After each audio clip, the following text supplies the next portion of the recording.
It's one thing to allow physical play, which is something I'm all for, but it's another to blatantly miss calls that may even decide games, especially in the fourth quarter. And unfortunately, some of these calls affected my favorite team, the Lakers. Now look, there are a lot of reasons why the Lakers lost that series, so I'm going to tell you them now. Here they are. So first off, the series was largely lost in Game 4 when JJ Redick refused to go to his bench. This also gave the role players no confidence at all and burned out the starters. Now, I'm not gonna lie, the refs did blow some of the calls in the series once again. I mean, the missed call McDaniels tripping Luka Doncic and then Luka had to call timeout instead of shooting free throws, or giving Austin Reeves a really bad third foul call in the first half after Rudy Gobert jumped on his back. Those games in Minnesota, in my opinion, were not consistent refereeing on both sides, which of course is surprising, especially because you would think like the team who has more superstars is probably going to be favored. And once again, I'm all for physicality, but in all these series you still have to call the right fouls. But of course the main issues with the Lakers were a lack of size, JJ Redick being too stubborn to make changes. I mean, like, how come we won't even try out Jackson Hayes, or even Vando should have been playing more the whole series? Or I also think you should have even tried out Dalton Connect. A huge issue for the Lakers in the series that was shocking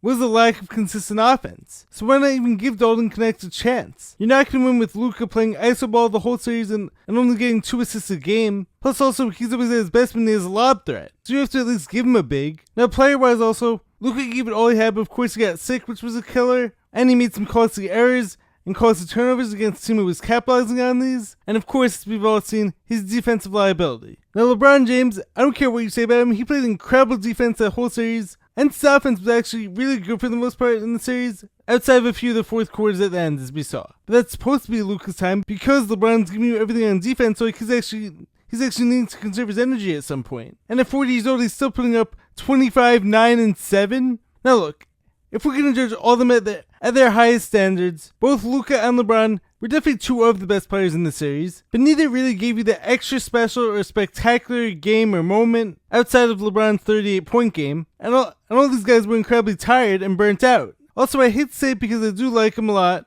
but Austin Reeves was definitely not the AR of the regular season. He wasn't that same super confident guy, and I'm not going to blame him for the loss, but if like he even has just one game where he just goes off, is super confident, scores 30, that's probably a different series, especially because once again, the Lakers were definitely lacking offense. And also the Wolves are a tough physical matchup. So the teams who have the biggest bodies and who aren't afraid to throw some elbows have been taking over. So on the Wolves side of things, Julius Randle was absolutely outstanding. Jaden McDaniels, of course, outperformed expectations, and Rudy Gobert, as we all saw, was outstanding in the closeout game. However, if you're the Lakers, you have to give yourselves a chance. Also, of course, we also Anthony Edwards is coming for that best player title.